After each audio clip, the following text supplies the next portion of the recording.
Olá, nova temporada do Politicast 2025 e nós estamos começando com um pé direito. Eu não poderia deixar de ter um convidado mais ilustre nesse primeiro programa de 2025 para a gente abrir os trabalhos falando da cidade do Rio de Janeiro, conversando aqui com o meu amigo presidente da Câmara, Carlos Caiado. Caiado, muito obrigado pela tua presença aqui hoje. Tem muitos assuntos, falar um pouquinho de política nacional, falar um pouco da sucessão estadual, se é o cara que pode nos contar se o Eduardo Paes vai ser candidato mesmo ou não governador. Falar um pouco sobre essa questão da guarda, né, transformação da guarda numa força municipal de segurança pública. Enfim, tem muito assunto aí, né? A gente vai ter o tempo aí, o programa vai correr. E eu queria começar justamente te perguntando sobre essa questão um pouco você que é um político experiente, presidente do Legislativo Carioca. Como é que você está vendo o governo Lula hoje, né? Um governo hoje que está mal avaliado, as pesquisas indicam que a avaliação do governo tem caído. O que você acha que o presidente Lula está errando para a população estar começando a ver o governo dele de uma forma enviesada, ou seja, uma avaliação negativa maior do que a avaliação positiva? Sim, queria agradecer muito, mais uma vez, a oportunidade de estar aqui. Isso é uma honra enorme, né?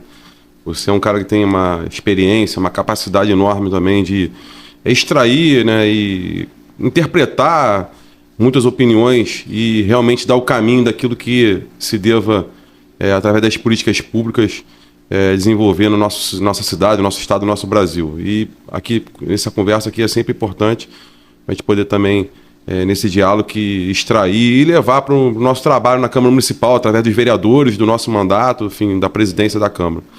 E realmente, assim, a gente vive num momento assim, muito turbulento na política.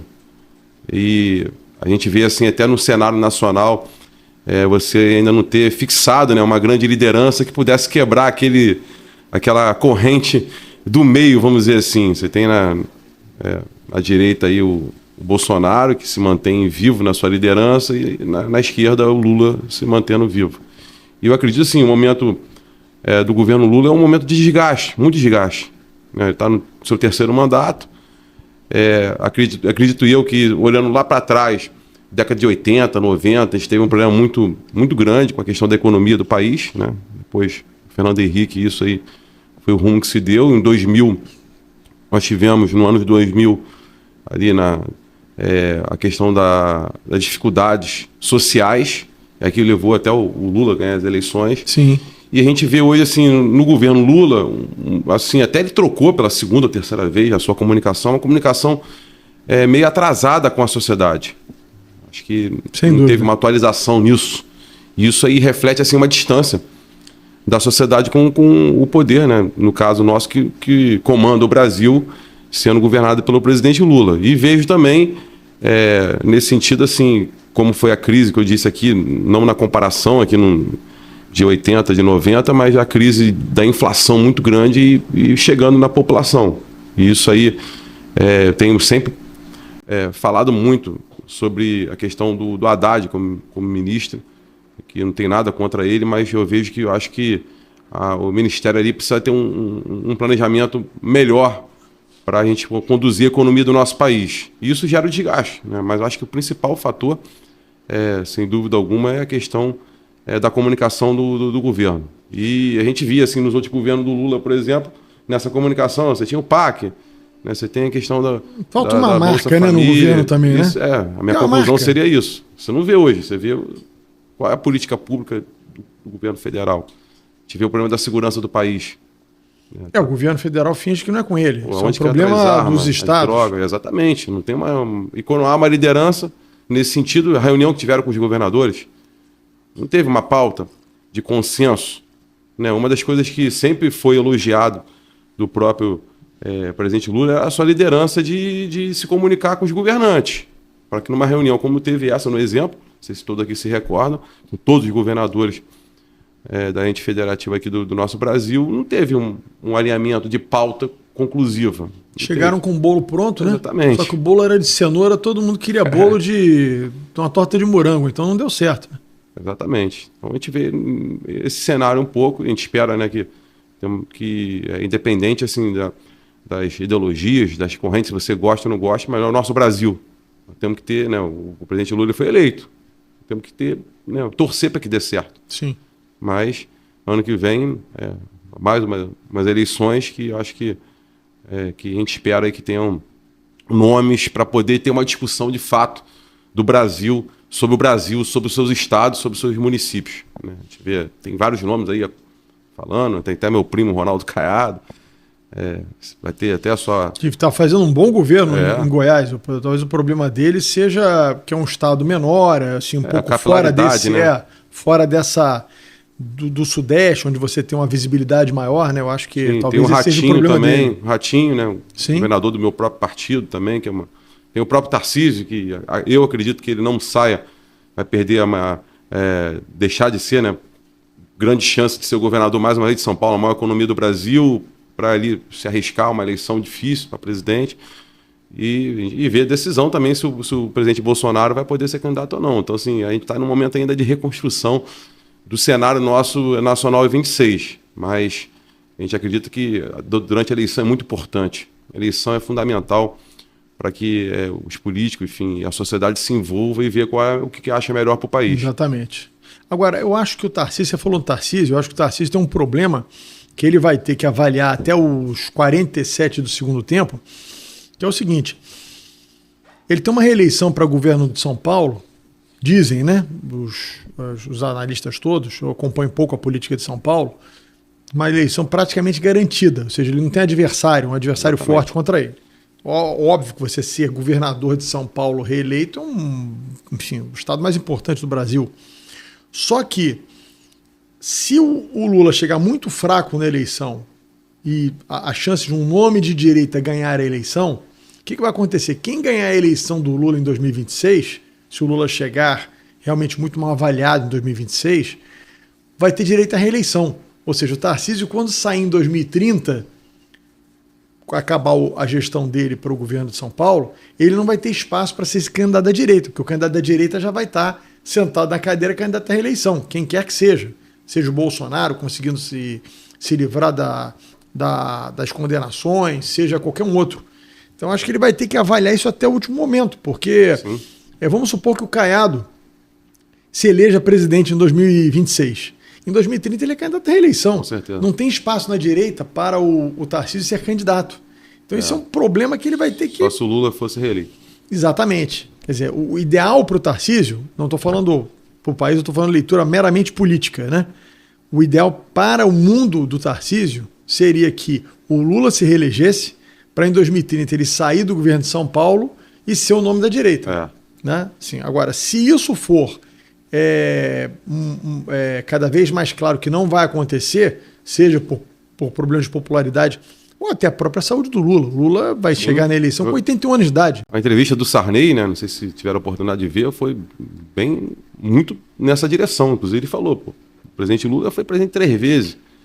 Eu sei que há uma pressão das correntes partidárias que o defende de ele continuar, porque é uma liderança que existe, né? Tem gente que gosta ou não gosta, mas é uma liderança, presidente da República. Mas também há se pensar também de chegar a hora de parar, não sei, pela idade, enfim, já teve essa contribuição. Então, o Sarney até falou isso, é uma decisão até muito difícil, né? Aquele que está no poder, até o presidente poder ser reeleito. Você abrir mão não é muito difícil. Difícil. E o que se diz aí, enfim, em todo o cenário, e também não há nome, né? Sim.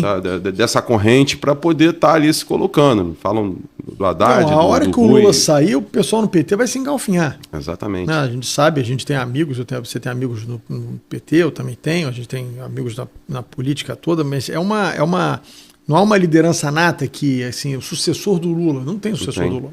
Eu acho que ele o Bolsonaro também, mais recente, né? O Bolsonaro é uma coisa mais recente. Acho que ele tentou projetar isso no Haddad um pouco, né? Mas infelizmente aí com a economia... não vai colar, né? Não vai colar. Difícil. E que pese, eu acho, sim, não acho Haddad de longe de ser um ministro brilhante, mas o fato é que ele é muito isolado ali no governo também, né? As apostas, todo mundo que cerca ele, o Lula, eles têm uma visão de que esse negócio de déficit público, de gastar mais do que arrecada, isso é um mal menor, que o país tem que crescer a qualquer custo, tem que se endividar, tem que botar obra na rua, tem que fazer, eles vão dobrando a aposta, né? Você vê que nós estamos com uma inflação alta, o Banco Central está subindo o juro para tentar diminuir o consumo, a atividade econômica, para baixar a inflação, e eles estão lançando consignado, eles estão lançando não sei o quê, eles estão dobrando a aposta para ver se continua a economia agora também. Exatamente. Então, assim, eu acho que estão indo no caminho errado. Mas, enfim, acho que vai ser um problema.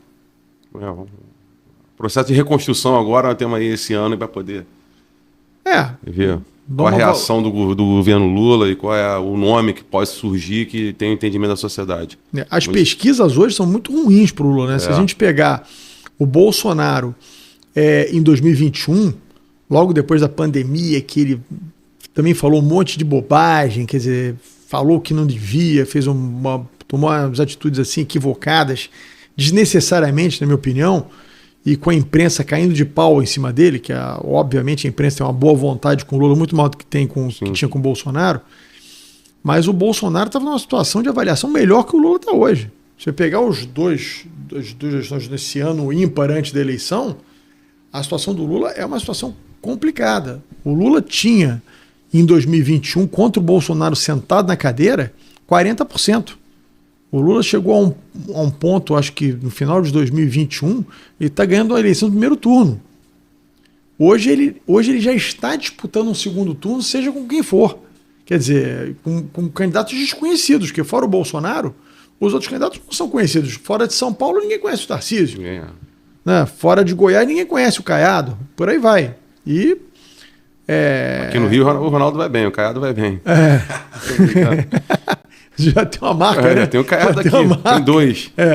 Então, assim, eu acho que... conversado muito com o Ronaldo, inclusive, com o Caiado. Vai ter até o lançamento dele lá, o pré-lançamento, em Salvador, dia 3 ou dia 4 de abril. Eu até vou lá também abraçar, prestigiar, pô. Acho que é bom. Ele tem feito um bom governo. Eu acho que se ele conseguir se tornar conhecido, a grande dificuldade, eu acho, é se tornar conhecido. Na eleição a gente sabe, você conhece, até mais do que eu acho que você já está no 5º mandato, não é isso? 5º mandato? 6º, na verdade. 6º mandato. Perdeu até as contas, né? O quinto foi... Perdeu até as contas. Você começou muito novo, cara. Todos nós começamos, né? Mas a eleição, o que torna um político conhecido é uma eleição majoritária, né? Você disputar para presidente, para prefeito, para governador. Isso é o que... Porque como são poucos candidatos e a exposição é muito grande, as pessoas geram memória nas pessoas. Sim. Você se torna conhecido. Uma eleição proporcional, por mais bem votado que você seja, como são muitos candidatos disputando, dificilmente você se torna um cara conhecido disputando eleição para vereador, para deputado. É muito difícil, né? E ele está fazendo uma política de segurança importante lá. Os dados estão bem claros lá, mas tinha que realmente ter uma comunicação de capilaridade maior. Sim. Agora, pergunto a você. Você sabe que a gente vai... a política é assim, né? Acaba uma eleição, você já está pensando na outra. Então, você diz, é tão cedo nada. Já está todo mundo pensando em 2026. Pergunto a você. Todo mundo diz que o Eduardo Paes vai ser candidato ao governo do Estado. Você é presidente do PSD municipal. Ele nega peremptoriamente. Ele diz que vai cumprir o mandato dele. Pergunto eu, vocês vão ejetar ele da cadeira? Vocês vão jogar ele para o governo do Estado? Como é que vocês vão fazer? Vocês vão tirar ele amarrado do Palácio da Cidade e botar ele no Palácio Guanabara? Como é que vai ser isso, Caio? Então, eu tenho sempre falado assim, que a veia de principalmente quem é parlamentar, é a veia política o tempo todo. Toda eleição, né, anterior, ela projeta para a eleição futura. Né? Os deputados federais, estaduais, enfim, elegem os seus vereadores, fazem nas suas cidades as suas campanhas para os seus prefeitos. Então, assim, está sempre nessa projeção. E, assim, como partido PSD, inclusive, queria dizer que o PSD, parabenizar aqui o Kassab, no presidente nacional, foi o partido que mais elegeu prefeito no Brasil. Sim. E prefeituras importantes, né? Elegeu muitos vereadores, né? Prefeitura importante. E agora também, no Senado Nacional, temos 5 governadores, agora mais 2 governadores estão a princípio vindo uma, já veio, né? Para o PSD. Então, assim, a gente Quem conversa... é o segundo que está vindo? Estou conversando com o Eduardo Leite. Sim. Sabe? E, assim, a gente sempre conversando até com o Kassab, assim, da importância no estado do Rio de Janeiro, um estado muito importante, claro. E a gente tem, sim, como partido, incentivando muito para o Eduardo sair candidato a governador. Eu mesmo sou um defensor, deputado Pedro Paulo, presidente estadual também, enfim, deputada Laura Carneiro, todo mundo, porque eu acredito que com a experiência que ele tem, a capacidade demonstrada já de gestão, eu acho que, olhando aqui o cenário do estado, eu acho que o Eduardo seria um excelente nome. Então, assim, de forma objetiva e direta, a tua resposta é assim, se a gente puder pegar ele no braço e falar, meu irmão, você é o candidato a governador, a gente vai buscar estar fazendo e dar todas as condições possíveis, obviamente, política, partidária, para que se sinta essa segurança de ir ao encontro desse desafio. Já se tentou 2 vezes. Sim. Em 2006, eu acho que foi até mais ali para buscar capilaridade, enfim, ter conhecimento, né? Em 2018, todos aqui acompanharam. A gente acreditava que era ele era campanha... favorito e foi atropelado por uma conjuntura. Sim. Que a gente tem que saber ler essas coisas na política. Né? 2016, como você falou, uma eleição já vai preparando a outra, né? Você acabou de dizer isso aqui sabiamente. 2016, quando vai o Crivella e o Freixo para o segundo turno na eleição aqui do Rio, o Pedro Paulo candidato do Eduardo Paes, em que pese aquela bobajada toda que fizeram com o nome dele, mas o fato é que quando vão esses 2 candidatos, que eram candidatos meio fora do sistema, nem o Freixo, nem o Crivella, tinham ocupado cargos no governo do estado, na prefeitura do Rio, não tinham relação com o poder constituído, né, com o establishment no estado do Rio de Janeiro. Quando vão esses 2 para o segundo turno, já é meio uma demonstração do que viria em 2018, né? As pessoas procurando um outsider, uma coisa fora da política. E o Eduardo acho que foi um pouco atropelado por essa onda de, digamos assim, da não política, né? De você querer uma coisa completamente diferente. Em 18, sim. Não, acho que foi isso.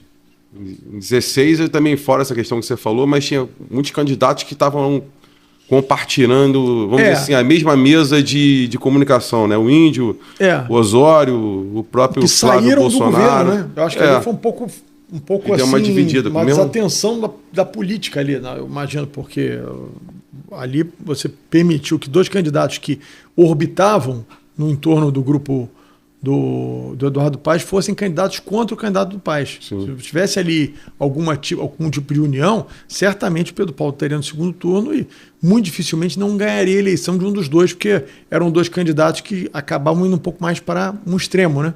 Sim. Então, assim, vamos buscar incentivar ao máximo o Eduardo Paes ser candidato a governador, sim. Esse é o nosso objetivo partidário. Você acha que a principal dúvida para ele ser candidato, o que você acha que passa na cabeça do Eduardo hoje, do prefeito Eduardo Paes, para ele tomar a decisão de ser candidato? O que você acha que, assim, qual é a maior dúvida? Qual é o maior temor? Né? Ele mesmo fala com razão, acho que você já foi um grande vereador, eu, enfim, busco ter um bom trabalho, ser prefeito da cidade é muito cativante. Aqui é a capital do Brasil, para tudo, pô. Turista, todo mundo só conhece o Rio de Janeiro. Né? Nada contra outras cidades, cada um tem a sua importância, etc. Então, assim, ser prefeito da cidade do Rio de Janeiro, com a experiência que ele tem de ser prefeito pela 4ª vez, é o que deixa muito entusiasmado. Então, numa decisão da cabeça, cara, acabei de ser reeleito, tenho que cumprir aqui o meu mandato, tem muitos desafios pela cidade, muitos que foram cumpridos, aqueles que precisam ser continuados e ser ampliados.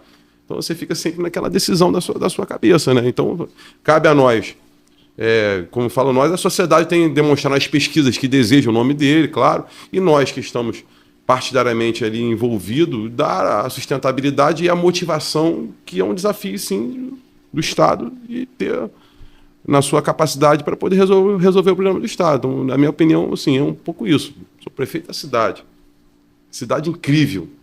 Muitas coisas acontecendo e desafios enormes. Que te projeta para tudo. Então, por outro lado também, aí eu vou fazer o papel aqui de advogado do diabo, por outro lado também, o Eduardo Paes é um cara que é um político nato, né? Assim, é um cara vencedor, como você disse, tem um currículo vasto e não imagino que ele queira no final desse mandato, que ele não pode mais ser candidato à reeleição, né? Já foi reeleito agora para o seu 4º mandato. Eu acho que ele vai querer se aposentar ou, sei lá, vai fazer o que? Vai esperar 2 anos para depois ser candidato ao governo em 2030, ao Senado. Não sei, enfim, eu acho que aquele negócio, né? A gente brinca muito, na política tem isso, né? O cavalo, quando passa selado, se você não subir no cavalo, alguém vai subir, né? Sim. Então, eu acho que essa... Não, concordo, mas a cabeça da pessoa, né? Sendo prefeito vai da ser um cidade... mistério até março, isso aí, né? Pelo visto, né? Hã? Vai ser um mistério até março de 2026, né? Vai. E esse ano o nosso partido tem que buscar dar todas as condições para dar confiança a ele, para ele poder ser candidato. Esse vai ser o nosso objetivo. As conversas, diálogos partidários. Né? Sempre tenho falado isso, conversado muito com o deputado Luizinho. O PP é um partido importante, no cenário, né, obviamente, nacional, mas estadual, né? Elegeu prefeituras importantes. Então, deputado Auro, enfim, tem o MDB, onde vai se situar nisso. Então, tem muitas conversas, né, que ao longo desse ano aí. Tem isso também, buscar né? as condições. É importante ver como é que o Eduardo também não fica, digamos assim,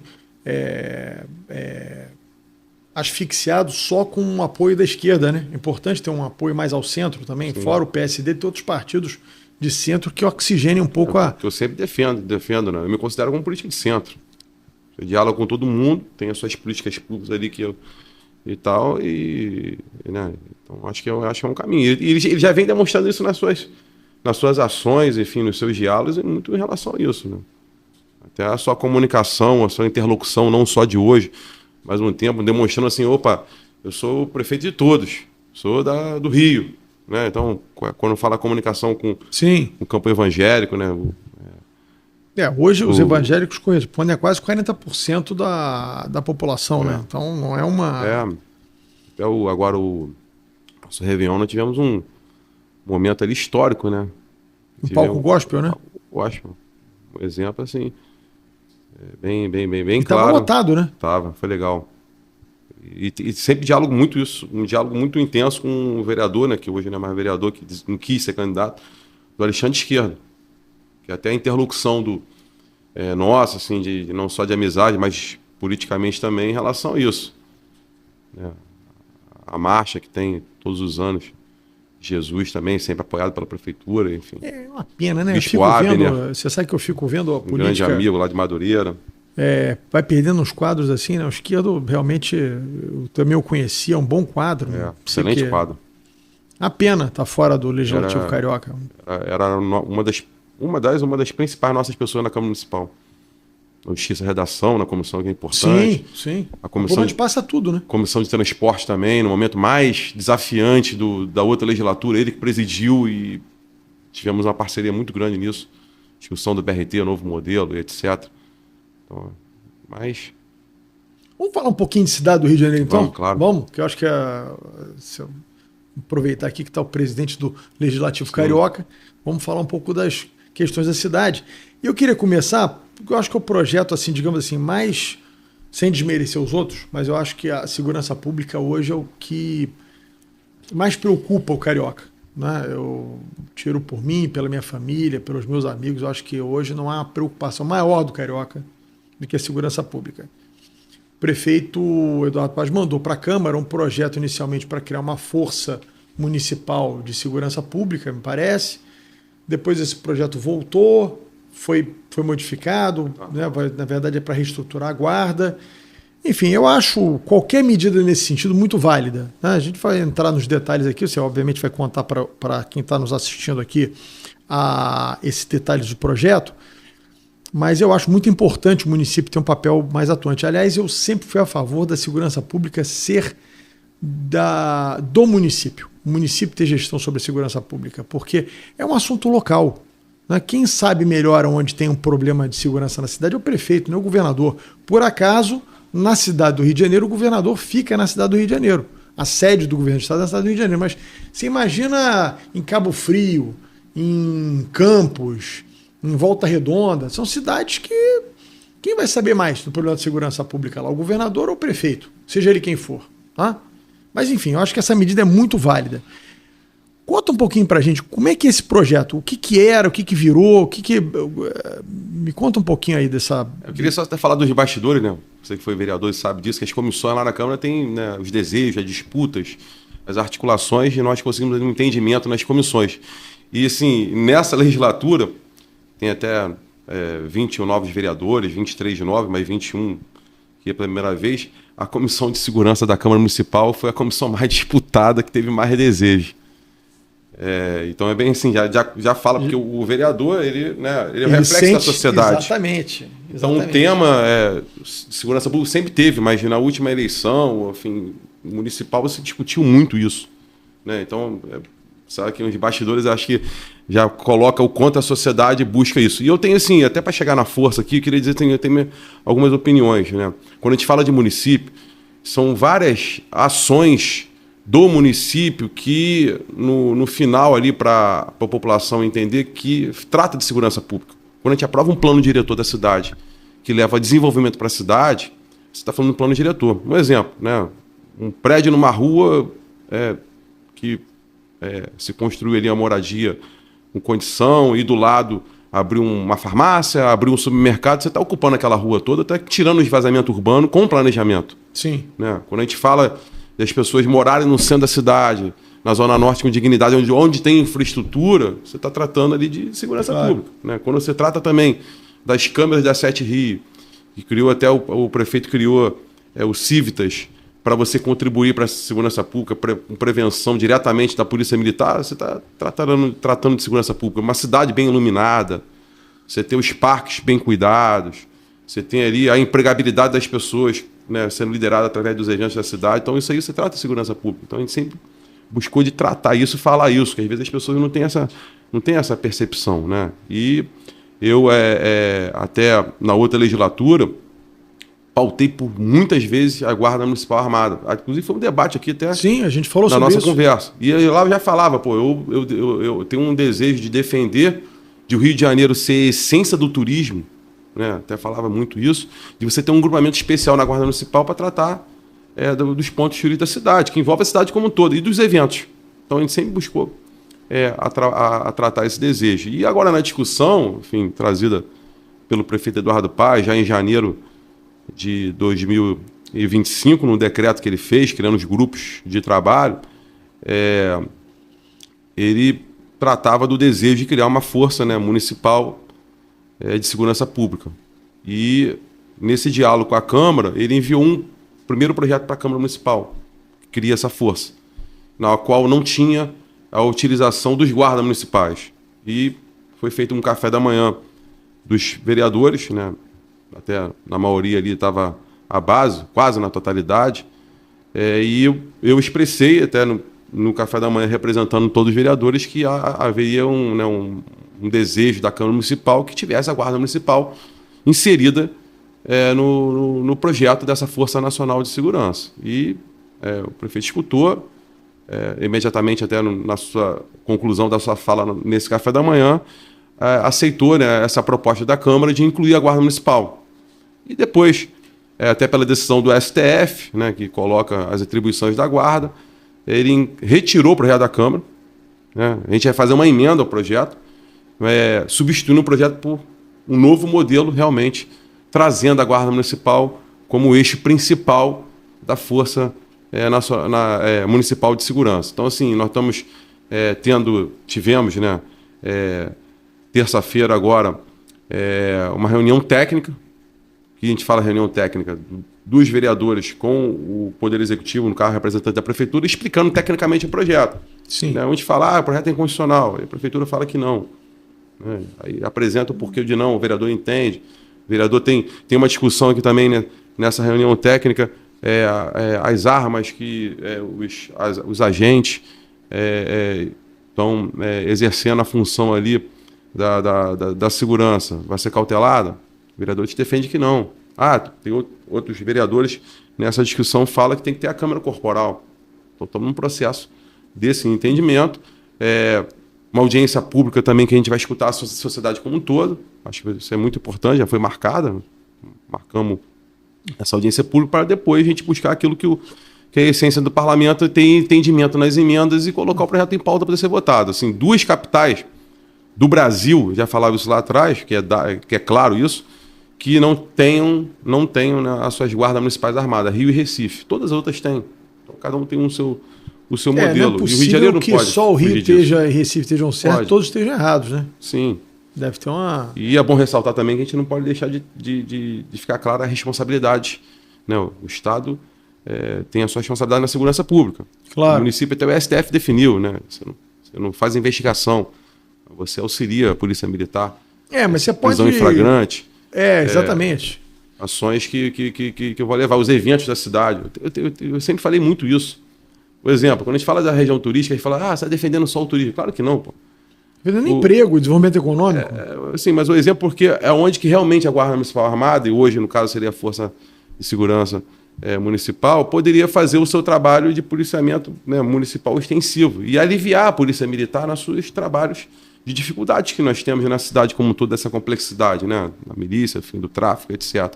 Aí eu sempre dei um exemplo assim, muito claro, muito objetivo, quando eu falo, quando eu fui criticado, quando eu usei esse termo do grupamento especial da Guarda Municipal. A Orla, por exemplo, é um ponto turístico, mas um dos principais eixos da nossa cidade, para tudo. Comércio, o cidadão, né? Não existe lugar mais democrático que a praia. O cidadão que tem um real no bolso se diverte, o cara que tem sei quantos mil vai se divertir da mesma maneira. Né? O altinho, jogar um futebol, o cara dar um mergulho, etc. Imagine assim, num sistema de espaço, você tem 10 policiais militares ali. Você pode ter 5 policiais militares e 5 guardas municipais armados.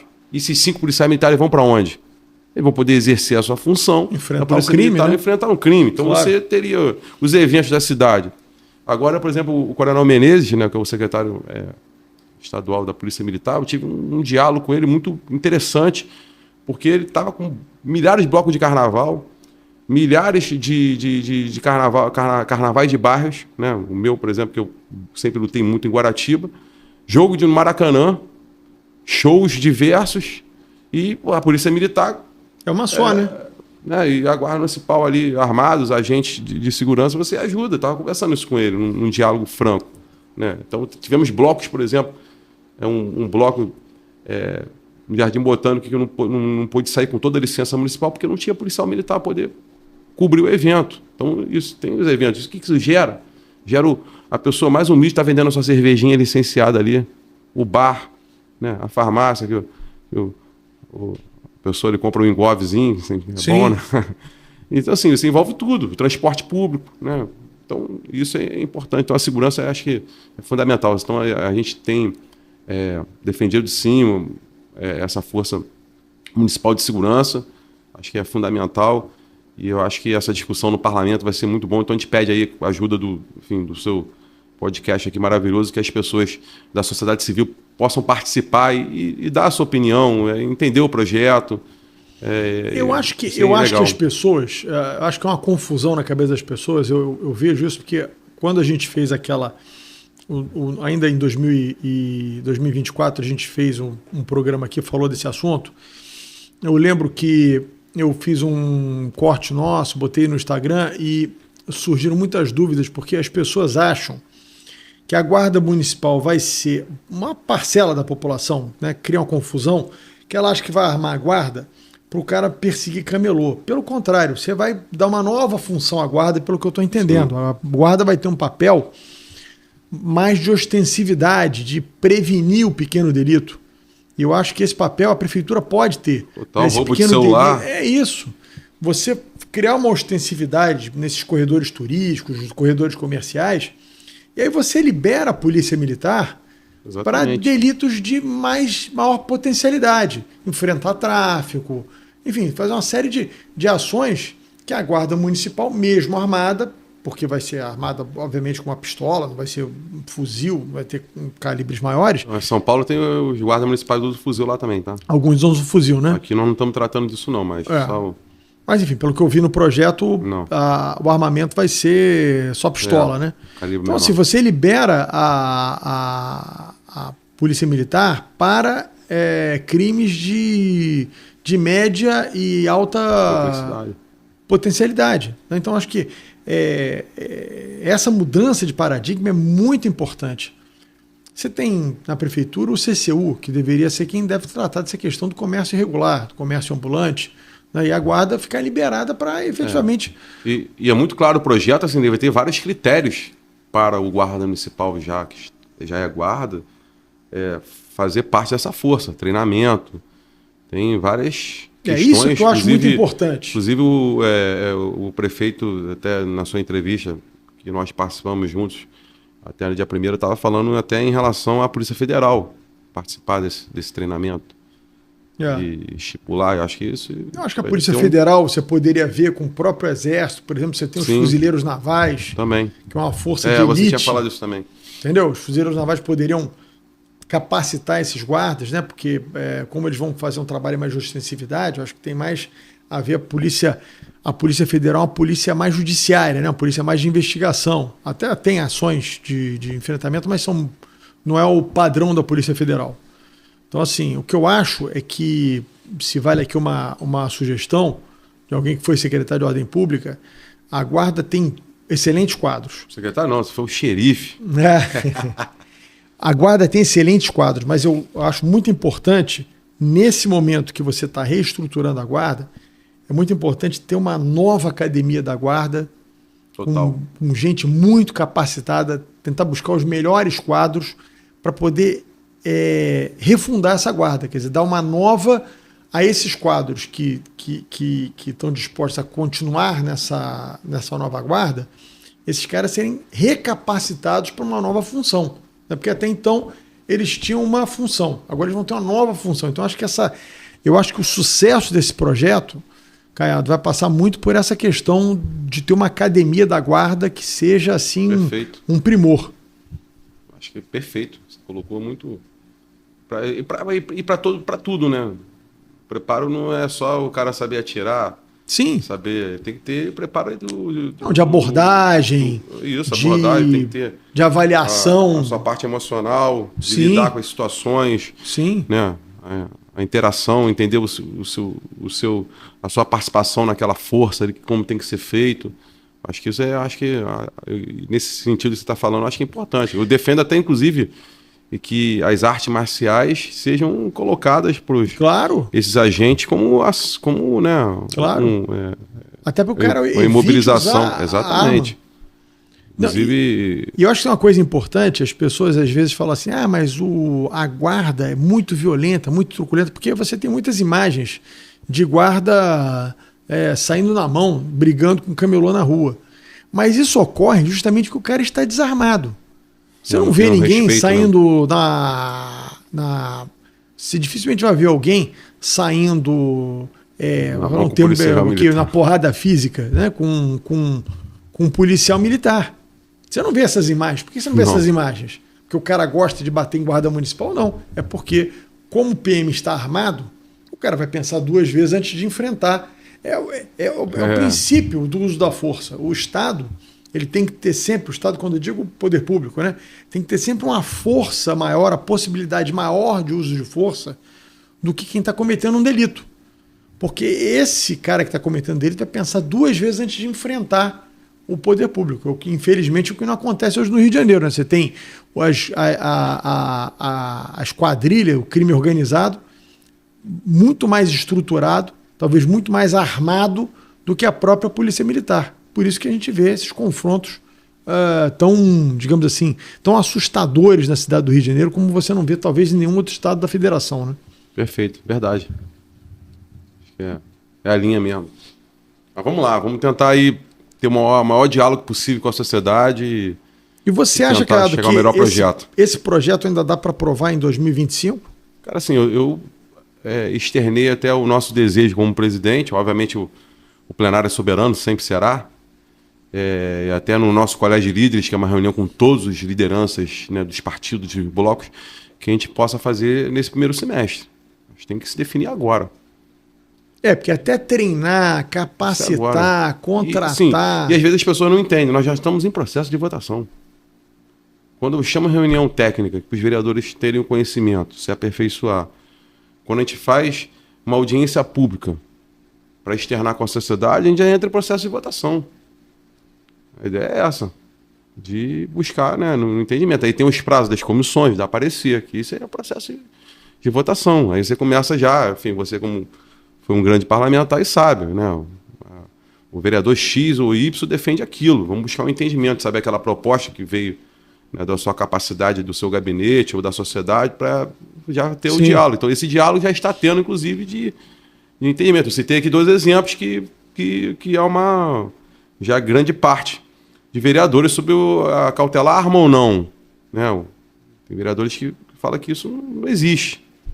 Você cautelar arma. Né? O cara vai ter a seu agente ali durante o dia e vai para casa, aquele que ele exerceu a força ali de uma prisão, sei lá, foi solto, ou alguém e tal, vai lá e pega ele no meio do caminho. Os caras têm um pouco a visão. A Câmara tem uma discussão muito profunda nisso, né? A esquerda, até no café da manhã que a gente teve com o prefeito lá, com a vereadora Tainá, defendeu de ter câmera. Então, assim, aí hoje fala que não. Então, assim, então nós estamos no processo já. Então já estamos já nesse...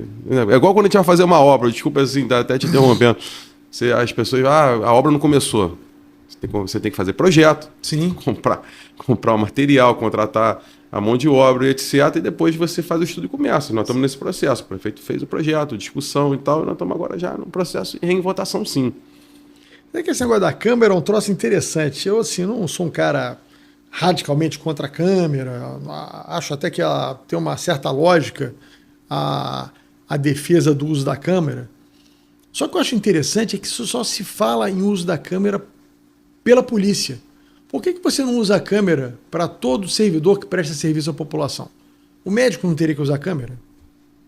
Né? Como é que ele vai tratar? Às vezes você tem denúncias de tratamento, falta de urbanidade no tratamento num posto de saúde. Né? A gente teve aí até muitas fiscalizações feitas por vereadores em unidades de saúde. A câmera não deveria ser, talvez, uma... Se vai se usar para a guarda, se vai se usar para a força de segurança, não teria que se usar para outros serviços que são prestados ao cidadão? Um fiscal que vai à rua fiscalizar uma atividade econômica. Ele não deveria usar uma câmera também? Para saber se ele está atuando de forma correta ou se ele está exacerbando das suas funções públicas, se ele está abusando da sua autoridade? É uma boa discussão isso. Quer dizer, a única coisa que me incomoda nessa discussão de câmera é porque só a polícia é necessário o uso de câmera em tese para a sociedade poder fiscalizar a boa atuação da polícia. Tudo bem, mas a polícia pode matar alguém. Ok. Um médico também não pode? Um procedimento equivocado? Uma omissão? Então, assim, é uma discussão interessante, mas é só jogar essa sementinha. Tô que nem um chacrinha aqui, eu não vim para explicar, eu vim aqui para confundir. Não, mas então, isso é bom, cara. Hoje mesmo, por exemplo, hoje na semana, o vereador Boró, Felipe Boró, que é o vice-presidente da Comissão de Segurança, está lá em São Paulo, foi para São Paulo. Poder entender como é a Guarda Municipal armada lá. Então, qualquer ideia, como você está falando agora, é importante. Eu acho até que, em certa forma, a guarda, para o policial que atua, para o agente de segurança que atua de forma correta, ele até protege, né? Porque muitas vezes você fala assim, o cara foi truculento. Só que a pessoa que acusa o cara de truculento chegou na cara dele, xingou, cuspiu, ameaçou bater. Então, até o policial tomar uma medida, fazer uso da força, você às vezes não sabe o que aconteceu, mas você fica com aquela imagem do cara usando a força contra um cidadão. Não, mas você não sabe por que ele usou a força. Mas essa discussão da câmera, as justificativas que se dão para o uso da câmera se dão para outros serviços públicos prestados ao cidadão também. Quer dizer, isso é uma coisa interessante de se discutir. Entender, né? Como que faz? Nós estamos ainda nesse processo de discussão. Acho que vai ser bem polêmico isso. Bom, Caio, além dessa questão da segurança pública, da força, da reestruturação da nova guarda que vai ser criada, um outro projeto que você destacaria que em 2025 a Câmara deve discutir? Então, assim, eu tenho falado muito assim, que na outra legislatura foi uma legislatura muito intensa. Precisava disso, não só pela pandemia, mas a própria município tinha um problema muito sério de caixa. Então a gente aprovou uma mini reforma tributária, aprovou um regime fiscal, o transporte público, enfim, do BRT aí, nós tivemos que aprovar uma legislação, mas eu acredito que, sim, que nessa legislatura tem vários projetos importantes, posso falar aqui vários, que são, mas a gente aprovou o plano diretor no ano passado. E a gente acredita né, que o plano diretor, que norteia, claro, todas as políticas públicas, vai ser um foco muito grande desse parlamento. Interagir com o Poder Executivo, com a sociedade, para saber qual é o entendimento, como é a aplicação. Nós até recriamos essa comissão. E através do plano diretor, que podem virar consequências de legislações. Assim, o exemplo, nós aprovamos, independente do plano diretor, rever Centro 1 e 2. Nesse processo nosso agora de entender o plano diretor, como foi aplicado, rever, não cabe rever Centro 3 sobre o centro da cidade. Então, assim, a gente está muito nessa busca. Em relação ao transporte público, que não tem projeto ainda, mas a gente aprovou a encampação do BRT, um novo modelo hoje, que, relembrar, quem administra o BRT é a própria prefeitura, através de uma empresa chamada Mob Rio, e tem um novo modelo de administração, né? O JAE está sendo implementado, a discussão, etc. E as linhas de ônibus? Aquela que não estiver funcionando, será que cabe algum projeto de lei, talvez, de uma encampação? Como vai ser isso? Então, assim, a gente nessa legislatura, a gente está buscando também entender muito que teve as decisões da outra legislatura para saber como está feita a aplicação agora da legislação, principalmente através do plano diretor. Eu acho que esse estudo dessas linhas, né? Porque a cidade ela se movimenta, né? Às vezes você tem lugares, principalmente na Zona Oeste, que é para onde a cidade cresce, que você às vezes tem uma deficiência de linhas de ônibus, criar outras linhas, extinguir algumas que existem, enfim, você deve ter uma quantidade enorme de linhas aí hoje que estão obsoletas e um locais que tem demanda, né? Sim, assim, eu estou repetindo várias vezes a questão do plano diretor, porque às vezes as pessoas não têm conhecimento, não são pacotes de páginas. Não, ninguém sabe, é importante você falar, porque as pessoas não sabem. Aí eu vou dar um exemplo assim, bem claro agora, Minha Casa Minha Vida. O plano diretor nós aprovamos para incentivar as pessoas a morarem onde tem infraestrutura, até falei aqui no início da fala. Centro da cidade, Zona Norte. Mas há uma demanda muito grande do setor produtivo, da cadeia produtiva de construção civil, de fazer Minha Casa Minha Vida na Zona Oeste. Há um entendimento nosso de não ter esse caminho. Mas a gente tem que encontrar um caminho para Minha Casa Minha Vida na Zona Oeste. Por que não é que a gente não quer na Zona Oeste? Porque a pessoa, quanto mais empreendimentos como esse, as pessoas querem emprego, querem escola, né, querem o transporte público. E como que a gente vai fazer com Minha Casa Minha Vida? Lá os terrenos são mais baratos, o empreendedor faz, a pessoa que compra consegue comprar. Nós conseguimos na Zona Norte, que tem um caminho nisso, né, de ter moradia, o centro da cidade também, mas assim, talvez saia uma nova legislação do Minha Casa Minha Vida. Estamos conversando muito com o prefeito com isso, como fazer. Quem vai na Secretaria de Urbanismo, que hoje é a Secretaria lá de Licenciamento e Planejamento, vê um pacote assim, de entradas de licenciamento para Minha Casa Minha Vida na Zona Oeste, como eu estou dando exemplo. A gente não quer aqui, mas daqui a pouco não tem uma realidade nossa, a milícia vai invadir aqui para construir, não é melhor ter Minha Casa Minha Vida, ter mais regras? Né? Quando a gente até aprovou a lei que criou o parque em Uaíba, teve o Parque Realengo, o autódromo lá em Guaratiba, para você dar vida para a Zona Oeste, desenvolvimento. Já tem um adensamento grande lá. Então, assim, esse é um exemplo, assim, várias legislações podem sair desse trabalho que a gente está buscando fazer. A gente aprovou, por exemplo, na outra legislatura, que é um sucesso tremendo, a poder fazer a transformação de imóveis tombados e preservados. É um sucesso. Mas será que tem que atualizar a legislação para incentivar mais? Porque a cidade é dinâmica, né?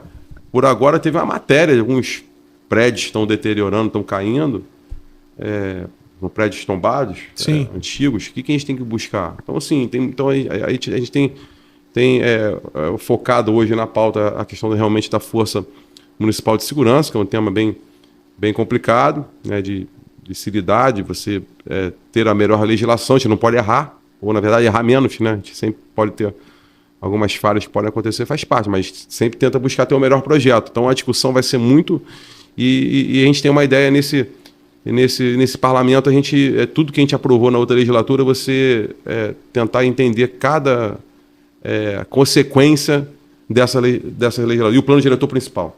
Estou até me estendendo muito aqui, te peço desculpa, Mas é bom você falar, porque as pessoas não sabem, as pessoas não têm ideia que há uma legislação, que é o plano diretor, que é como se fosse, falando aqui de forma bastante, tentando dar um ar popularesco ao plano diretor, é como se fosse uma constituição do que pode ser feito no município, né? Uma lei maior que norteia todas as outras. Eu queria dar um exemplo assim, a gente botou lá diretrizes, e até o prefeito botou no planejamento estratégico que ele faz da prefeitura, mas no plano diretor, de você VLTzar o BRT. Sim. Precisa de lei para isso? Pode ser que possa ter que ter alguns incentivos. Sim. Então, assim, nós estamos, por isso a resposta aqui até no português, claro, não estou enrolando, não. Estou dizendo assim, a gente está buscando as consequências do plano diretor para ver quais são as legislações que vai nortear. O transporte público é fundamental. Se eu usar a calha do próprio BRT, poder você colocar o VLT, que tem uma capacidade muito melhor, enfim, e tudo, é fundamental. Eu tenho até um desejo de começar isso pelo onde chega o metrô da Barra Linha 4, no Jardim Oceânico. Ali, integrar, né? De levar até o terminal Alvorada. Sim. Seria já um exemplo. Então, assim, a gente pode caber algumas legislações que levam isso? De repente, pode ser que sim. Nós estamos estudando isso. Então, assim, são coisas que a gente busca. Tem toda a razão. Criação de novas creches.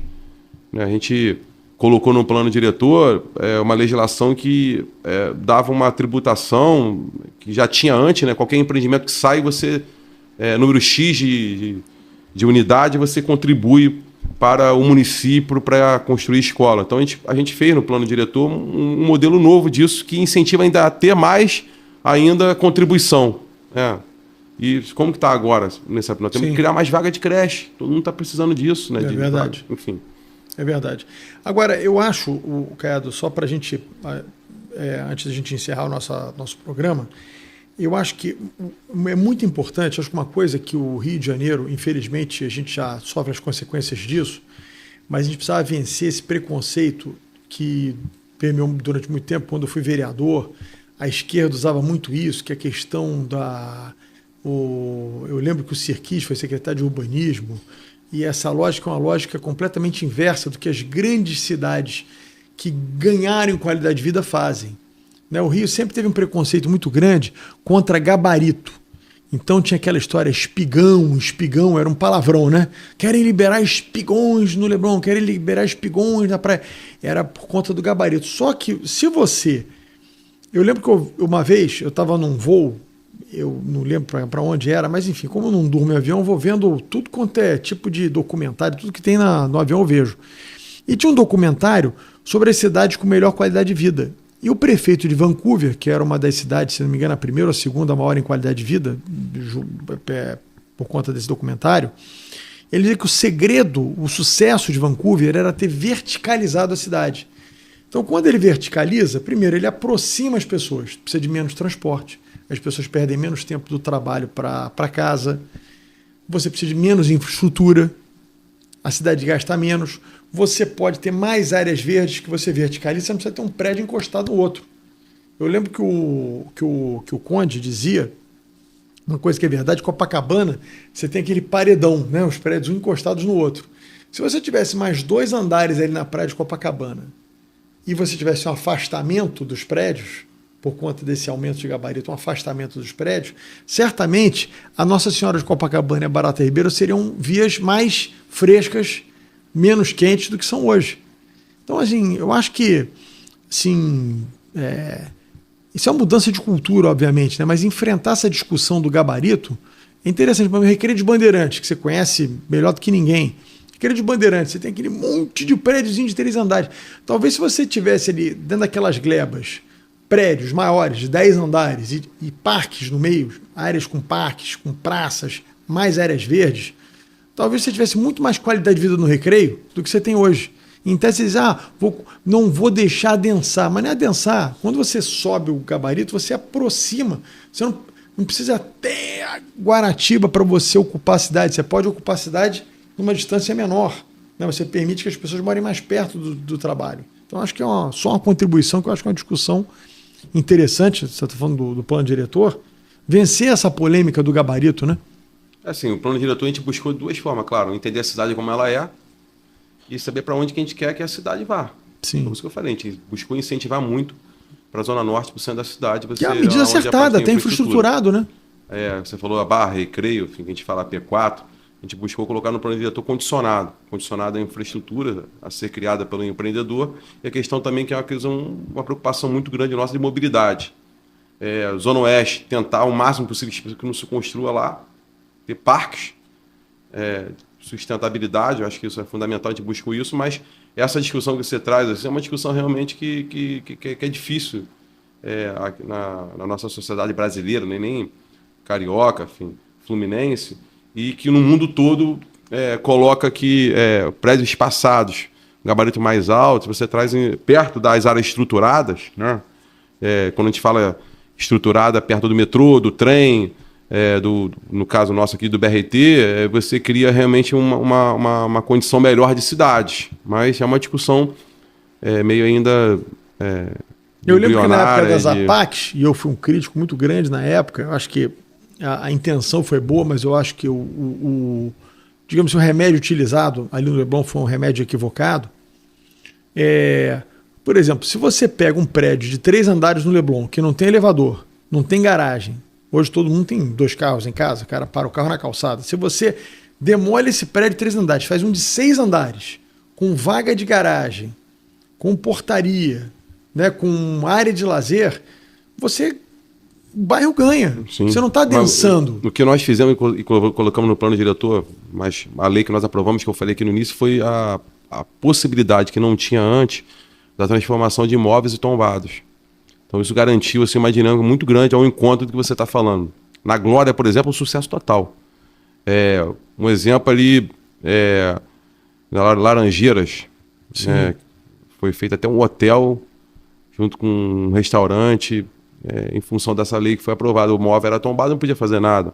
Então, assim, tem se aproveitado muito até imóveis apacados, você garantir a preservação do imóvel para você poder transformar ele. Sim. Tivemos ali, por exemplo, na rua Paissandu, se eu não me engano, se o nome é esse, ali no Flamengo, uma escola que tinha uma característica, já estava fechada há muito tempo, e que tinha uma característica de tombamento ao mesmo do prédio. E não podia construir nada. Então, com a transformação, o terreno dava a possibilidade de construir atrás do terreno, e a casa acabou sendo preservada e sendo até uma área de lazer do próprio condomínio. Então você deu uma utilidade no lugar que era abandonado. Tá? Você falou de segurança pública. As pessoas pulavam para dentro desse imóvel para poder assaltar as pessoas ali. Então, assim, a gente buscou ao encontro do que você está falando. Acho que é uma tese importante de cidade, bairro. Quando a gente fala de imóveis tombados e preservados, não é só na Zona Sul, no centro da cidade, não. Na Glória, como eu disse aqui. Tem Santa Cruz, por exemplo, também. Sim. Ali na Felipe Cardoso, vários imóveis tombados. Muita coisa tombada. Com essa nova lei que nós aprovamos, que está no plano diretor, tem alguns imóveis já sendo transformados. Isso a gente ajuda no progresso, né? Então, acho que o plano diretor norteia. Santa Cruz é um exemplo disso, né? Para a gente não me alongar muito. Tem uma zona industrial muito forte, onde está a Terna, o antigo CSA, está a Gerdau, etc. E que quem levou lá atrás o progresso, vamos dizer assim, foi Itaguaí. Nada contra Itaguaí. Mas Itaguaí tem um hotel, tem vários restaurantes e tal, porque a legislação lá permitia você fazer os empreendimentos. E está colado, né? Colado. Do outro lado do rio. E a gente conseguiu agora no plano diretor colocar uma nova legislação para Santa Cruz. E agora mesmo, por exemplo, tem um shopping novo que já está na Avenida ali, Areia Branca, em processo de licenciamento. E com isso você leva empregabilidade, você leva a ter uma possibilidade de pessoas morarem num lugar e trabalhar, né? Ter um emprego do lado. Então isso é um exemplo. Se você pegar um restaurante, vamos lá, famoso, qualquer que seja aqui de uma multinacional que tenha vários, você não conseguir se licenciar em Santa Cruz. Hoje você se consegue, com essa nova legislação. Então, essa legislação urbanística, ela envolve muita coisa. Então, o plano diretor, ao encontro que você está falando, acho que é fundamental isso. Claro. Bom, cara, nós estamos chegando ao final do nosso programa aqui. Queria franquear a palavra para você poder se despedir aí no final. Quero te agradecer muito. Eu acho que o programa foi bastante... foi bastante elucidativo para quem assistiu. Acho que é importante você fazer essa coisa mais didática, explicar o que é o plano diretor, porque as pessoas vivem na cidade e não têm a menor ideia de como é decidida a vida delas. Então é muito importante você dar essa explicação toda, porque as pessoas passam a compreender como é que a gente chega a ter, foi o que você falou, um shopping num lugar, um prédio, aqui pode, aqui não pode, aqui tem escola, enfim, as pessoas não sabem. Não, só agradecer, né, a você pela tua liderança, por poder dar a oportunidade de bater esse papo aqui, passar um pouco aqui, um resumo, né, que são muitas ações. do parlamento municipal e pedir, assim, nesse momento, a ajuda da população que possa interagir muito com a Câmara Municipal, com os vereadores.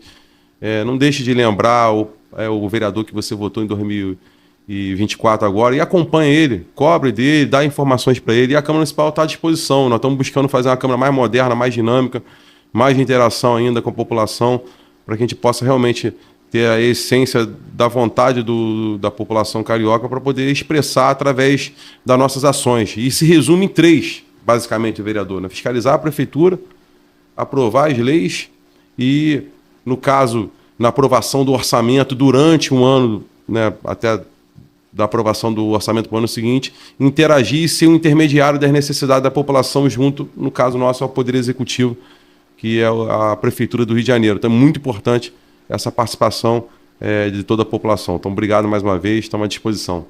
Obrigado a você. Obrigado a você que nos assistiu. Se você gostou, curte, compartilhe esse programa. Esse programa foi muito importante para a gente saber o que acontece na cidade do Rio de Janeiro. Conversamos com o presidente da Câmara Municipal do Rio de Janeiro, o vereador Carlos Caiado. Então, peço a você, gostou? Curte e compartilhe o nosso programa. Muito obrigado.